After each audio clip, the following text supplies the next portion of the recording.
우리 성도님들은 언제 한번 크게 울어보셨나요? 내 마음이 위로받거나 누가 정말 나를 이해해 줄 때 우리는 감격해서 눈물을 흘리죠. 그게 큰 울음이겠죠. 지난주에 저에게 한 통의 편지가 날라왔습니다. 돈을 좀 보내달라는 편지였는데요. 물론 이제 큰 금액은 아니었습니다. 10월 4일까지 32,000원만 보내달라는 편지였는데요. 저는 그 편지를 받고 감격하거나 위로를 받지는 못했습니다. 왜 그러냐면 주정차 위반 고지서였거든요. 그렇게 위반하면서 제가 주차한 적이 없는데 그 내용을 보니까 주일 11시 3분에 어느 선량한 시민이 찍은 거였습니다. 그러니까 우리 교회 앞 상가 쪽에서 말이죠. 저는 마음이 처음에 불편했어요. 이 정도 여유도 없나?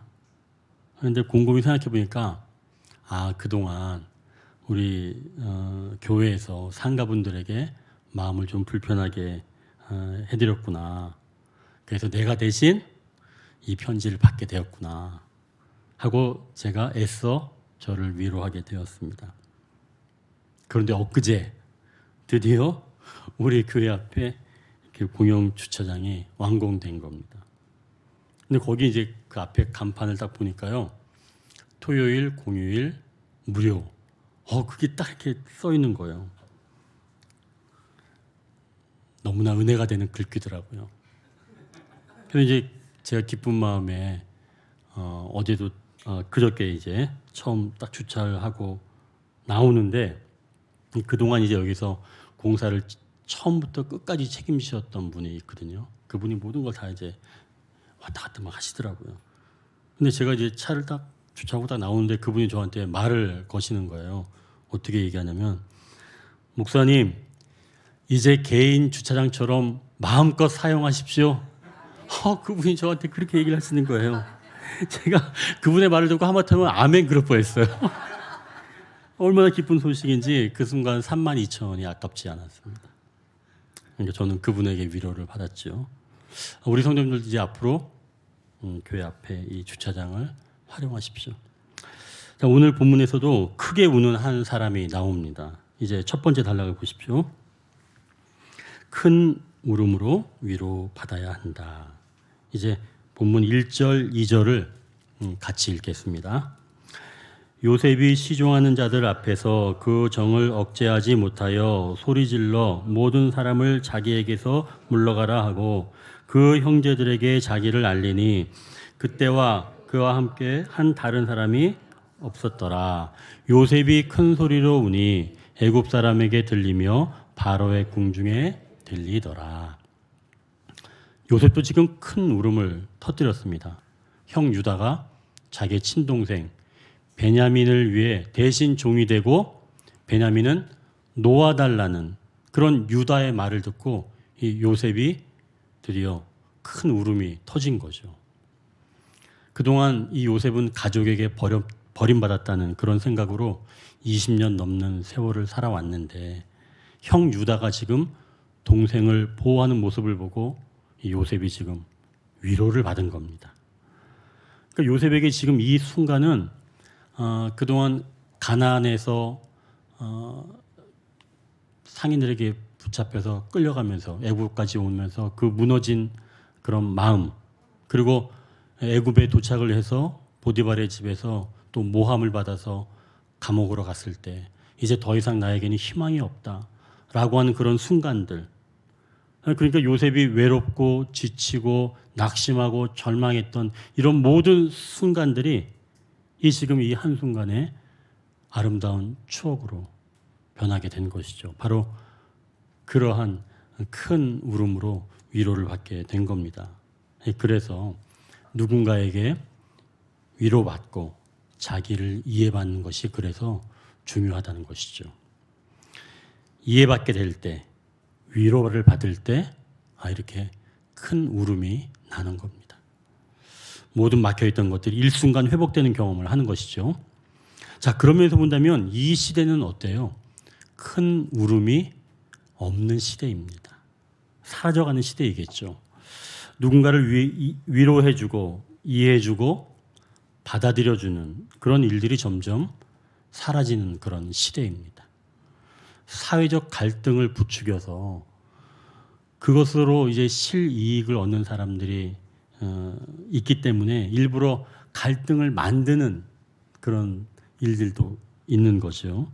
그러니 서로 깊이 이렇게 만나서 대화하는 그런 시도도 하지 않습니다. 그러니까 결국은 점점 혼자 있게 되고 대화하기 힘든 사회가 되어가는 거죠. 이렇게 위로받지 못한 사람은 열심히 살아서 사회적으로 성공하더라도 이 자동적으로 치유되지는 않습니다.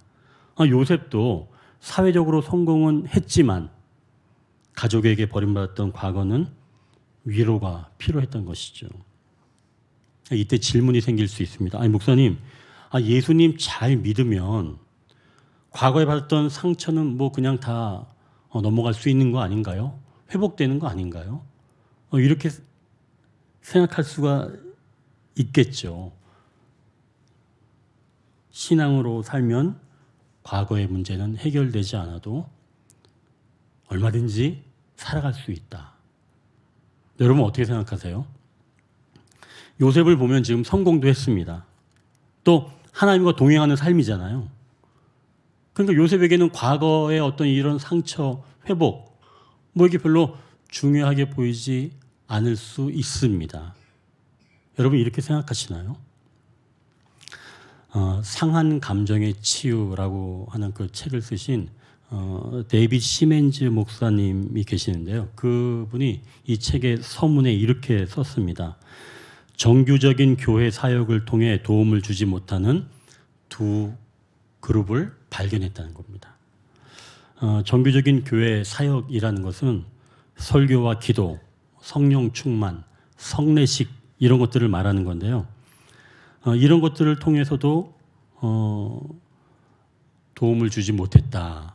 그런 그룹이 두 그룹이 있었다라고 하는 겁니다. 먼저 첫 번째 그룹은 하나님의 능력에 확신을 갖지 못하는 사람으로 그리스도인들이 할 수 있는 모든 영적인 훈련을 해보았지만 결실을 얻지 못한 그룹이었고, 또 하나의 그룹은 감정을 억누르거나 자신들이 심각한 문제가 있다는 것을 부인하는 사람들인데요. 그리스도인에게는 그러한 문제가 없다고 단정하는 사람들입니다. 이렇게 두 부류의 사람들은 정규적인 그런 사역을 통해서 도움을 줄 수 없었다라고 하는 이야기를 이 시멘즈 목사님이 상한 감정의 치유라고 이 책이 굉장히 유명한 책이거든요.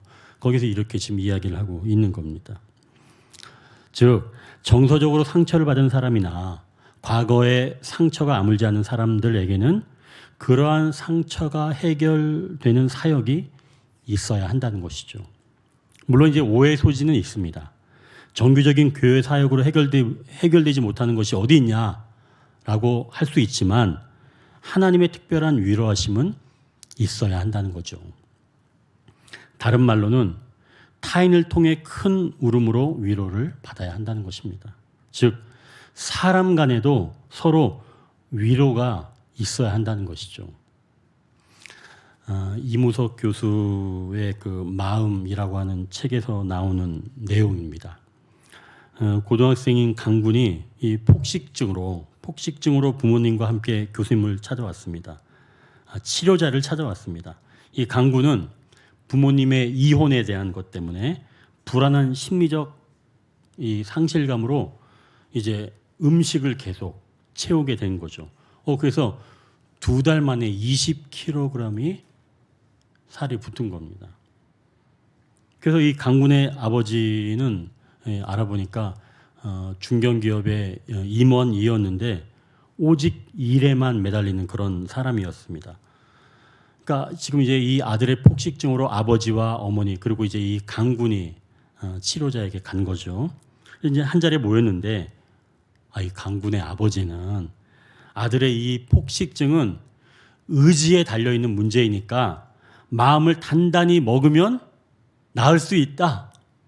이제 이렇게 이야기를 그 자리에서 한 겁니다. 그 얘기를 이제 이 강군은 죄인처럼 머리를 숙이면서 듣고 있는 거예요. 근데 그때 이제 치료자가 강군에게 이렇게 이야기를 합니다. 강군은 아버지가 강군에게 어떻게 해주기를 바랍니까? 라고 이제 강군한테 치료자가 물어봤어요. 그랬더니 이 강군이 이렇게 얘기하는 겁니다. 저는 아버지에게 바라는 거 없어요. 다만 아버지가 요즘 잠을 못 주무시는 것 같아서 걱정이에요. 라고 말하자 이 아버지가 놀란 겁니다. 그리고 강군이 이어서 말합니다. 아버지에게 인정받는 자랑스러운 아들이 되고 싶었는데 결국 이런 꼴을 보여드려 죄송해요. 이렇게 얘기하면서 강군이 갑자기 울음을 빵 터뜨린 겁니다. 그러니까 그 자리에서 어머니도 따라 울고 아버지도 그 자리에 있지 못하고 벌떡 일어나서 밖으로 나갔습니다. 그리고 이제 시간이 조금 지나서 아버지가 다시 돌아왔는데 이 아버지의 이 눈에도 눈물이 고여 있었습니다. 그리고 강군의 아버지가 아들에게 이렇게 말했습니다. 넌 잘못한 거 없어. 오히려 내가 잘못했다. 아빠를 용서해다오. 그러자 강군도 울었고 아버지도 울었고 옆에 있는 어머니도 함께 울었습니다. 이후 부부는 아들의 폭식증 문제로 서로 대화가 이어졌고 그러면서 부부는 서로 잘 이해하게 되었습니다. 결국 이혼할 이유가 사라지게 되자 이 사실을 안도한 강군의 폭식증은 사라지게 되었죠. 자, 이렇게 큰 울음으로 위로를 받으면 막혀있던 관계가 회복되고 새로운 삶을 살아가는 줄 믿습니다. 참 여기서 이제 질문이 생기는 거예요. 사실 큰 울음으로 위로받기 이전에 예방하는 것, 또 증세가 나아지는 것도 분명히 있습니다. 그러니까 이러한 방법은 자기 이 자신이 마음을 지키는 법, 이거를 좀 먼저 예방할 수가 있다는 얘기죠. 이 정도 상황이 되기 전까지. 그래서 이무석 교수는 정신력이 마음을 지키는 힘으로 보고 정신력을 채우고 막는 방법을 이 마음이라고 한 책에서 소개하고 있습니다. 먼저 정신력을 채우는 첫 번째 방법은 건강한 수면이라고 이야기합니다. 깊은 잠인 이 서파 수면 중에 정신 에너지가 만들어진다고 하는데요. 이 서파 수면은 면역력 기능이 강화돼서 질병을 예방한다고 합니다. 근데 이 서파 수면은 자고 난 뒤 1시간부터 시작이 되고 3시간째에 한 번 나타나고 그리고 4시간째에 조금 이제 그 깊은 서파 수면 아니고 조금 낮은 그런 서파 수면이 나타난다고 합니다. 이렇게 서파 수면을 위해서는 충분하게 잠을 자면 좋은데요. 평균적으로 그래서 한 7시간 정도 이상 자는 게 좋다고 합니다. 또 한 가지 이 정신 에너지를 채우는 방법으로 인정과 칭찬이 있습니다. 가까이 있는 가족들끼리 서로 인정해주고 칭찬해주면 좋겠죠. 이렇게 가까이 있는 사람으로 이 정신 에너지가 채워진다고 하니까 가족에게는 인정과 칭찬을 듬뿍 해줘야 합니다. 그러니까 맛있는 반찬을 먹을 때 그냥 먹는 게 아니라 정말 맛있어요 라고 말하면 엄마가 얼마나 즐거워하겠어요. 그러니까 서로 인정해주고 칭찬하는 거죠. 자, 그리고 이제 상담가가 말하는 이 인정과 칭찬 중에 하루에 3가지씩 감사한 일을 찾아보는 겁니다. 이것도 있습니다. 그러니까 우울증이 있는 사람은 감사한 일 찾는 게 정말 어렵습니다. 하지만 잘 찾아보면 하나씩 발견할 수 있습니다. 하루하루 찾다 보면 나중에는 우울증이 몰라보게 좋아지는 것을 발견합니다. 그러니 미리 마음을 관리하는 차원에서 하루에 감사한 것을 찾아보시길 바랍니다. 자, 또 한 가지 인정과 칭찬에서 자기에게 상을 주는 것도 있습니다. 그러니까 자기의 이름을 부르고, 그러니까 예를 들자면 제가 제 이름을 부르고, 유거라 오늘도 수고했어. 오늘은 너에게 내가 상을 줄게. 달달한 팝콘 사 먹자. 뭐 이런 상 말이죠. 이렇게 자기에게 위로해 주는 겁니다. 그러니까 큰 울음으로 위로받는 일이 없는 이 시대 속에서 자기 위로도 중요하다는 거죠. 건강한 수면, 그리고 인정과 칭찬으로 정신력을 채워서 마음을 지켜가시길 바랍니다. 물론 이러한 일들도 전부 하나님의 은혜의 범위 안에 있는 겁니다. 이것을 절대 어떤 나의 노력만으로 해내겠다 이런 건 아니라는 거죠. 자, 이제 요셉은 큰 울음이 없었던 그동안은 어떻게 살아왔을까요? 요셉도 자기 마음을 지키는 그런 정신력을 키우며 살아왔을까요? 이제 두 번째 단락입니다. 하나님 안에서 삶의 의미를 발견한다. 이제 우리가 5절을 같이 읽겠습니다. 당신들이 나를 이곳에 팔았다고 해서 근심하지 마소서, 한탄하지 마소서. 하나님이 생명을 구원하시려고 나를 당신들보다 먼저 보내셨나이다. 요셉이 그동안 큰 울음으로 위로를 받지 못하며 살아왔지만 그래도 지금까지 살아올 수 있었던 것은 하나님 안에서 삶의 의미를 발견했기 때문입니다. 내가 비록 형들에 의해 애굽에 팔려왔지만 이것은 가족들의 생명을 지키려는 또 살리시려는 하나님의 계획 안에 있다는 것을 알고 요셉이 견뎌왔던 거죠. 고통의 의미를 아는 것은 그래서 중요한 겁니다. 이 죽음의 수용소란 책을 쓴 오스트리아 정신분석가 빅터 프랭클은 유대인으로 이제 2차 대전 때 포로로 잡히게 됩니다. 그때 이제 아우슈비츠 포로 수용소에 잡히게 되었는데요. 거기는 이제 뭐 악명높기로 유명한 그런 포로 수용소였죠. 멀건 그 죽을 한 그릇 먹고 중노동을 하면서 살아갑니다. 근데 이제 만약 그 일터로 가는 중에 쓰러지기라도 한다면 가스실로 붙잡혀가고 가서 죽게 되는 거예요. 근데 어느 날 이 플랭클이 아주 인상 깊은 그런 경험을 했다고 합니다. 설사병에 걸려서 제대로 먹지도 못했는데 문제는 다음날 행진이 문제였죠. 일터까지 갈 수 없겠다라고 하는 그런 생각이 딱 들면서 내가 오늘 넘기지 못하겠구나 라고 하는 그런 생각이 딱 들더랍니다. 직감이 들었다는 거예요. 다행히 그날 간수가 플랭클에게 도움을 받은 사람이라 플랭클을 맨 앞에 서도록 해 주었답니다. 그러니까 맨 앞에 서면 그냥 이렇게 막 휩쓸려 가는 거예요.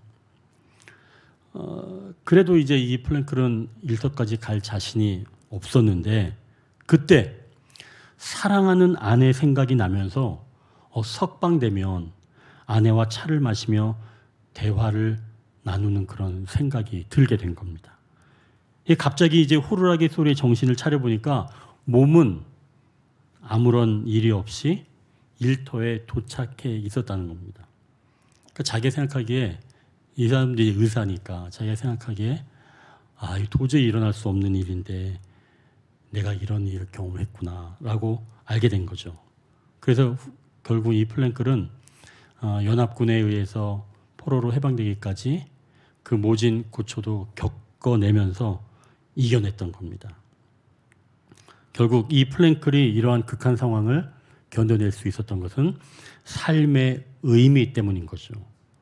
집에서 나를 기다리는 아내를 나는 만나야 된다. 이것이 그가 살아왔던 이유였습니다. 나중에 아우슈비츠에서 살아남은 사람은 신체가 건강한 사람이 아니라 삶의 의미, 즉 몸이 연약하지만 그래도 이루어야 할 목적을 갖고 삶의 의미를 가진 사람이 끝까지 살아남게 되었다는 거죠. 그들은 그래서 결국 연약한 육체이지만 그 상황에서도 결코 쓰러지지 않고 초인적인 힘으로 그 상황을 견뎌냈습니다.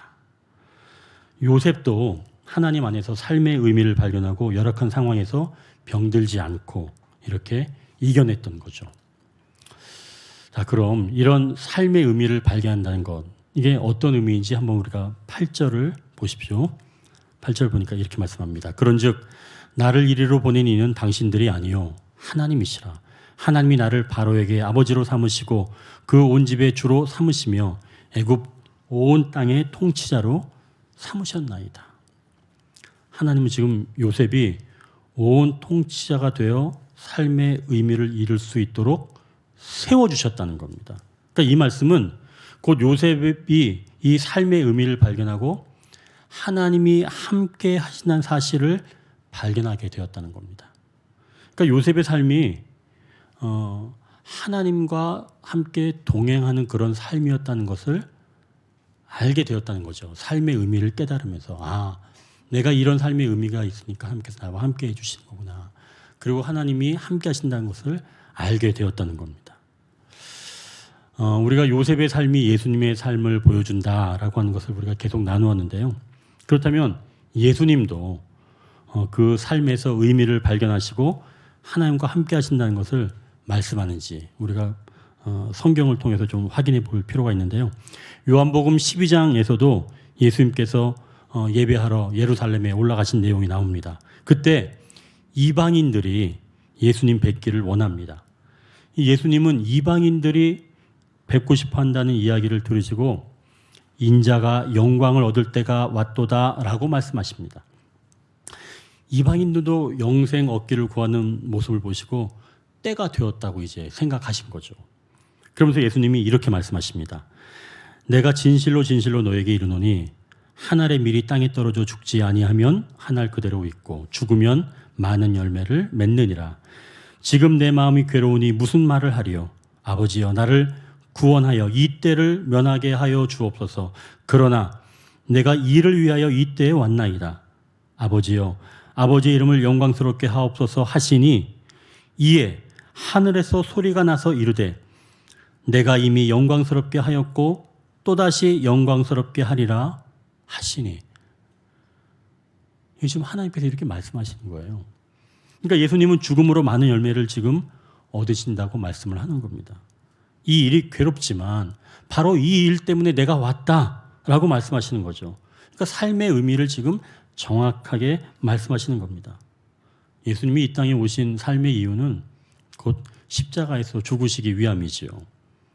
그러니까 예수님의 삶의 의미는 곧 죽음입니다. 삶의 의미를 아시는 예수님께 하나님께서 이렇게 이야기하신 거죠. 예수님의 그 죽음으로 영광스럽게 하시겠다. 즉 삶의 의미를 아는 자에게는 하나님은 그 삶에 함께하고 있다는 것을 다시 알게 해주는 겁니다. 그러니까 예수님께서 기도를 하니까 바로 하나님께서 응답해 주시는 거잖아요. 내가 있다. 너와 함께한다. 내가 너의 그 삶을 영광스럽게 하겠다. 너의 그 죽음을 영광스럽게 하겠다. 함께 해주시는 거죠. 삶의 의미, 지금 당하는 이 고난의 의미를 알며 살아가는 자는 하나님께서 그 상황을 잘 견디도록 하나님이 함께 하시며 힘을 얻게 하신다는 말씀입니다. 이렇게 하나님 안에서 삶의 의미를 발견하고 하나님과 함께 동행하는 자는 어떻게 살아가는지 이제 세 번째 단락입니다. 아름다운 소식을 전하게 한다고 말씀한다. 이제 9절에서 13절까지 우리가 한 절씩 나눠 읽겠습니다. 당신들은 속히 아버지께로 올라가서 아뢰기를 아버지의 아들 요셉의 말에 하나님이 나를 애굽 전국의 주로 세우셨으니 지체 말고 내게로 내려오사.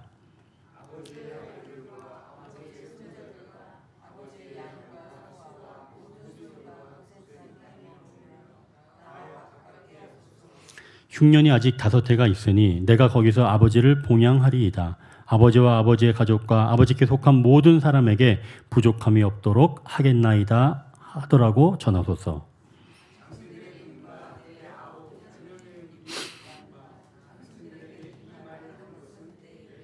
함께합니다.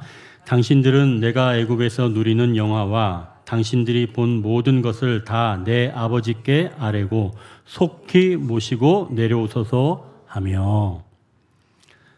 하나님께서 요셉을 애굽으로 먼저 보내셨고 요셉이 삶의 의미를 알게 된 후 이제는 요셉이 형제들을 아름다운 소식을 전하는 자들이 되게 한다는 겁니다. 그러니 형제들의 삶이 지금 변화된 거죠. 종이 아니라 자유인, 소식을 전하는 자들이 된 겁니다. 곧 두려움에서 벗어나게 된 거죠. 자, 이렇게 변화를 받게 되면 그때부터는 아름다운 소식을 전하는 자로 살아가게 된다는 겁니다. 이 열왕기하 7장에서도 이와 같은 이야기가 나오는데요. 열왕기 7장에는 북이스라엘에 아람 군대가 쳐들어온 이야기가 담겨 있습니다. 그때 이제 아람 군대가 쳐들어와서 사마리아 성을 싹 이렇게 다 포위를 했습니다. 성을 포위하면 그 안에 있는 사람들은 어떻게 돼요? 갇혀 있는 거죠. 그럼 이제 먹을 것이 떨어지면 굶게 되는 겁니다. 근데 계속 포위하게 되면 굶어서 죽게 되는 거죠. 그러니까 그 안에 있는 사람들은 극심한 기근을 겪게 되는 겁니다. 먹지 못해서 굶어 죽어가는 거예요. 그러니까 심지어 이제 성경에 있는 얘기입니다. 오늘은 네 아들을 잡아먹고 내일은 우리 아들을 잡아먹자. 이런 일들이 일어나는 겁니다. 자, 그런데 그때 한센병 걸린 사람들은 성 밖으로 내쫓김을 당했겠죠. 근데 이 성 밖에 있는 사람들은, 즉 한센병 걸린 사람들은 주로 그 성문을 통해서 드나드는 사람들을 통해서 구걸을 하면서 먹고 있었는데 성문이 닫혀 있으니 이 한센병 걸린 자들이 먹을 수가 없잖아요. 그래서 이 한센병 걸린 사람들이 이제 생각하기를 우리가 들어가지도 못하고 여기 있으면 그냥 죽게 되니까 차라리 아람 군에게 항복을 하자라고 결정을 합니다. 4명이 있었어요. 그래서 이제 이 한센병 걸린 사람들 4명이 아람 진영으로 가고 있습니다. 이 부분은 제가 성경으로 직접 읽겠습니다. 열왕기하 7장 5절에서 9절인데요. 아람 진으로 가려 하여 해질 무렵에 일어나 아람 진영 끝에 이르러서 본즉 그곳에 한 사람도 없으니 이는 주께서 아람 군대로 병거 소리와 말소리와 큰 군대의 소리를 듣게 하셨으므로 아람 사람이 서로 말하기를 이스라엘 왕이 우리를 치려 하여 햇사람의 왕들과 애굽 왕들에게 값을 주고 그들을 우리에게 오게 하였다 하고 해질 무렵에 일어나서 도망하되 그 장막과 말과 나귀를 버리고 진영을 그대로 두고 목숨을 위하여 도망하였음이라. 그 나병 환자들이 진영 끝에 이르자 한 장막에 들어가서 먹고 마시고 거기서 은과 금과 의복을 가지고 가서 감추고 다시 와서 다른 장막에 들어가 거기서도 가지고 가서 감추니라. 나병 환자들이 그 친구에게 서로 말하되 우리가 이렇게 해서는 아니 되겠도다. 오늘은 아름다운 소식이 있는 날이거늘 우리가 침묵하고 있도다. 만일 밝은 아침까지 기다리면 벌이 우리에게 미칠지니 이제 떠나 왕궁에 가서 알리자 하고. 한센병 환자 4명이 지금 아람 군대 진영에 가보니까 아람 진영의 군인들이 하나도 없는 겁니다. 다 도망간 거예요. 그것은 하나님께서 잘못된 소리를 듣게 하셔서 아람 군인들이 본국으로 도망치도록 하신 겁니다. 근데 이들이 너무 급한 나머지 진영의 모든 것들을 놔두고 갔다는 거예요. 말, 의복, 은, 금, 진영 자체를 그대로 두고 도망한 거죠.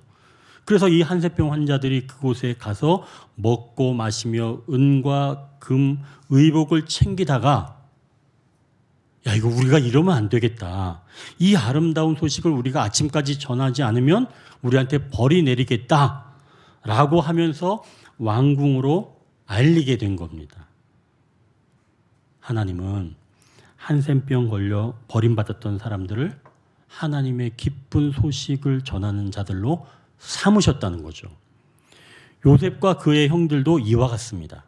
먼저 요셉이 큰 울음으로 위로를 받고 하나님 안에서 삶의 의미를 깨달아 형제들에게 이제는 아름다운 소식을 전하게 한다고 말씀하는 겁니다. 요셉은 형제들을 아버지께 보내서 요셉이 애굽 총리가 되었고 아버지의 가족을 흉년의 때에 풍성하게 먹이겠다라고 하는 소식을 형들 빨리 가서 전하십시오. 이렇게 이야기를 한 거죠.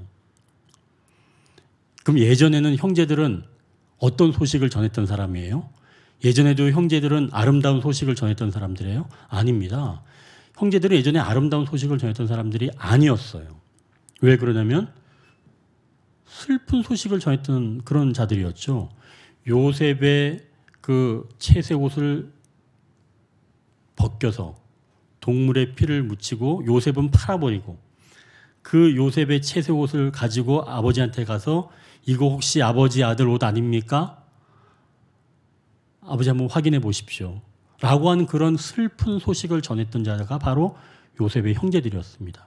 또한 요셉의 형제들은 애굽에 내려가서 곡식을 구해 오려고 내려갔었는데 거기에서 시므온은 감금되고 또 올라와서 베냐민도 이제 데려가야 됩니다. 라고 하는 그런 소식을 전해줬죠. 그러니까 야곱의 편에서 보기에는 이 아들들, 이 요셉의 이 형제들은 좋은 소식, 기쁜 소식을 전한 자들이 아니었습니다. 오히려 슬픈 소식을 전했던 자들이었죠. 그런데 요셉이 이제 이 형들의 역할, 형들의 메시지를 바꿔준 겁니다. 생명의 소식으로 바꿔준 거죠. 그러니 이제 이 형들은 전에는 슬픈 소식을 전하는 자들이었다면 이제는 기쁜 소식, 아름다운 소식을 전하는 자들이 되었다는 겁니다. 자, 요셉이 이렇게 좋은 소식으로 메시지를 바꿔주었다면 우리 예수님은 우리에게 어떤 소식을 전하도록 하셨나요? 바로 우리에게 생명의 소식을 전하라고 말씀하셨습니다. 예수님이 전하라고 하신 소식은 요셉이 전하는 소식을 이렇게 살펴보면 분명히 차이가 있습니다. 요셉이 말한 소식은 아름다운 소식이긴 합니다. 하지만 극히 제한적인 소식이에요. 요셉이 애굽의 총리로 봉직할 때만 가족을 보호할 수가 있는 겁니다. 그러니까 실제적인 권한에 기한이 있다는 거죠. 이때가 지나면 요셉은 힘이 없는 겁니다. 그래서 요셉은 재촉하는 겁니다. 빨리 모셔갖고 오십시오. 빨리 모셔갖고 오십시오. 물론 이제 굶주림이 심해서 살릴 목적으로 빨리 오십시오라고 볼 수도 있지만 그러나 요셉이 형제들에게 아버지를 빨리 모셔오라고 하는 것은 그의 권한이 제한적이라는 것을 말하는 것이라는 거죠. 하지만 우리 예수님은 그분의 권한은 영원합니다. 영원한 권세를 가지고 계시는 거예요. 시간이 지나도 흔들리지 않고 사라지지 않는 그러한 권세를 갖고 계신다는 겁니다. 이 땅의 권세는 그렇지 않죠. 이 땅의 권세는 제한적입니다. 시간이 지나면 사라지고 변하게 되는 거죠. 그러나 우리 주님은 영원한 보좌에서 우리를 다스리시는 분인 줄 믿습니다. 그렇다고 해서 예수님께서 우리의 영혼이 돌아오기를 느긋하게 기다리신다라고 오해하지는 마십시오. 예수님의 권세는 영원하긴 하시지만 우리의 생명이 영원하지 않기 때문에 예수님은 친히 우리 마음의 문 밖에 서서 기다리고 계신 줄 믿습니다. 또한 요셉이 먹이는 그 사람들은 요셉의 가족뿐입니다. 그렇죠? 요셉의 가족들만 오라 그랬잖아요. 그러니까 다른 사람을 구원해 줄 수 있는 능력은 없는 겁니다. 그러나 우리 예수님은 예수님을 믿는 모든 자들을 구원하신다는 거죠. 제한이 없으신 거예요. 그분의 풍성함은 우리 모두를 받아들이시고도 풍성하게 남음이 있습니다. 무한하신 사랑과 그 재료를 가지고 계신다는 거죠. 많은 사람을 다 품으셔도 농도가 변화지지 않습니다. 예수님은 그분을 믿는 자에게 아낌없이 모든 것을 나눠주십니다. 이제 우리의 삶을 돌아봅니다. 나는 어떤 소식을 전하고 있나요? 또는 어떤 소식을 전하도록 하고 있습니까? 우리는 아름다운 소식을 전하는 자들입니다. 그래서 기도하기를 주님, 나의 입술로 아름답고 복된 소식만을 전하기를 원합니다. 누군가를 힘들게 하고 주저앉히는 소식이 아니라 회복시키고 일어서게 하는 소식을 전한 자로 살게 하소서라고 우리는 기도해야 한다는 것이죠. 또 만약 우리가 어쩔 수 없이 부정적인 소식을 전해야 한다면 그런 소식을 전할 때도 이 소식을 듣는 자가 시리에 빠져 크게 낙심하지 않게 하시고 이 소식 이후에 다시 새롭게 일어나는 소식이 이 사람에게 들려지기를 원합니다. 여러분 이렇게 기도하면 얼마나 좋을까요? 또 이렇게 기도해야 하는 줄 믿습니다. 결국 하나님께서 우리의 입술로 아름다운 소식을 전하는 자로 사용하실 줄 믿습니다. 이제 말씀을 정리합니다. 우리는 큰 울음으로 위로를 받아야 합니다. 막혀있던 관계가 회복되어야 하는 거죠.